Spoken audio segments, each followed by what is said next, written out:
یہ عمرہ کے بارے میں اختلاف ہے. احناف کا مسئلہ تو یہ ہے کہ یہ تو سنت ہے.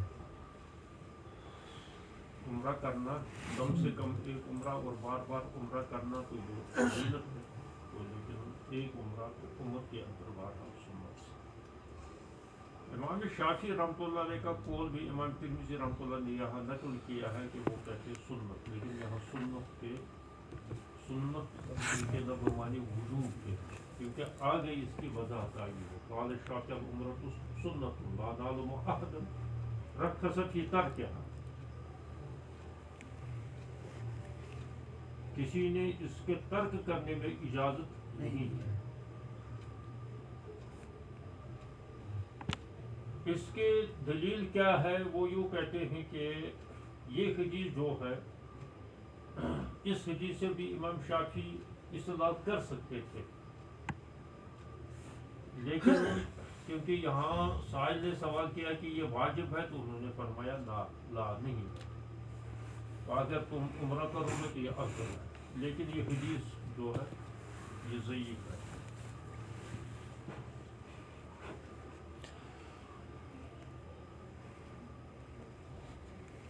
اسی وجہ سے انہوں نے یہ کہا ہے کہ وہ ضعیف لا تقوم بمثلہ الحجہ. اس کو دلیل نہیں بنایا جاتا کہ یہ حدیث. تو جب یہ حدیث جس میں حضور صلی اللہ علیہ وسلم نے فرمایا کہ یہ واجب نہیں ہے، اوپر آیا نا یہ واجب نہیں ہے، بلکہ اگر تم عمرہ کرو گے تو وہ افضل ہے. تو یہ اس کے عدم وجوب کی دلیل بن سکتی تھی امام شافعی فرماتے ہیں. لیکن کیونکہ حدیث ضعیف ہے تو لا تقوم بہ الحجہ، اس سے جو ہے حجت بمثلہ الحجہ، اس جیسی حدیث سے حجت نہیں بنائی. ضعیف حدیث حجت نہیں بن سکتی. لہٰذا جب یہ حدیث حجت نہیں رہی تو یہ رہے گا کیونکہ حضور صلی اللہ علیہ وسلم نے عمرہ کیے ہیں، ایک ہی نہیں کی ہیں تو 4 عمرے کیے ہیں. تو اس وجہ سے یہ بہرحال لازمی ہوگا، واجب ہوگا. اسی وجہ سے میں نے یہ کہا اوپر سنت کا مطلب واجب ہے. کیونکہ آگے وہ خود جو ہے کہتے ہیں کہ لا نعلم احدا رخص فی ترکها وليس فيها شيء ثابت بانها تطوع. تطوع کے بارے میں کوئی چیز ثابت نہیں. اوپر تو حدیث آئی تطوعی کے بارے میں، جی واجب کے بارے میں کہتے ہو تطوع کے بارے میں واجب نہیں ہے. تو تطوع کے بارے میں واجب نہیں ہے تو کیا ہوگی؟ نفل ہوگی. تطوع ہوگی، نفل ہوگی. تو تطوع کے بارے میں تو آئی، لیکن وہ کہتے ہیں امام شافعی کی جو ہے لا تقوم بمثلہ الحجہ، کیونکہ ضعیف روایت ہے. ضعیف روایت سے حجت قائم نہیں ہو سکتی. نہیں کی جا سکتی. تو لہٰذا ان کا اصل قول جو ہے نا یہ کبھی جو ہے نا ان کے یہاں تو وجوب کا درجہ نہیں ہے نا ہمیں صلاح سے کرے. اس وجہ سے سنت بول کر یہ کبھی وجوب مراد لے سکتے ہیں، کہیں واجب بول کر ان کی مراد سنت بھی ہوتی ہے. تو احناف کے یہاں الگ الگ اصطلاح ہے. وجوب کی الگ اصطلاح، فرض کی الگ اصطلاح، سنت کی الگ اصطلاح.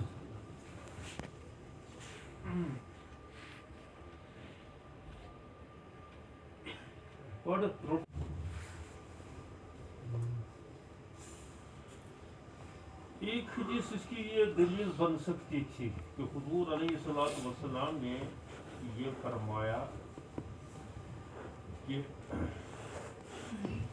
عمرہ جو ہے قیامت تک حج کے اندر شامل ہو گیا. اس کے 2 مطلب ہو سکتے. ایک مطلب یہ ہو سکتا تھا کہ یہ جو ہے اب عمرہ پہلے تھا، لیکن اب جب حج آ گیا تو حج اور عمرہ ایک ہو گیا. اب عمرہ کچھ ہے. یہ ایک مطلب ہو سکتا تھا اس کا، لیکن یہ مطلب تو صحیح بالکل ہے ہی. یہ مطلب اس کا نہیں ہے. بظاہر الفاظ سے یہ کوئی نکال سکتا ہے، لیکن اصل مفہوم کیا ہے اس کا؟ اصل حضور علیہ الصلوۃ والسلام نے یہ الفاظ، یہ جملہ ایک خاص پس منظر میں بولا ہے. وہ یہ تھا کہ زمانۂ جاہلیت کے اندر اشہر حج جو تھے، اشہر حج کے اندر عمرہ کرنا وہ اکبر الکبائر میں تھا. زمانۂ جاہلیت والے یہ کہتے تھے جو ہی شوال شروع ہو گیا عمرہ پر پابندی، اب عمرہ کوئی کر نہیں سکتا کیونکہ یہ اشہر حج ہے، اور اشہر حج کے اندر صرف حج کرنا ہے، حج کی تیاری کرنی ہے، حج کے لیے چلنا ہے، حج کرنا ہے. عمرہ اگر اس میں وہ کر لے گا تو بڑا گناہ ہوگا.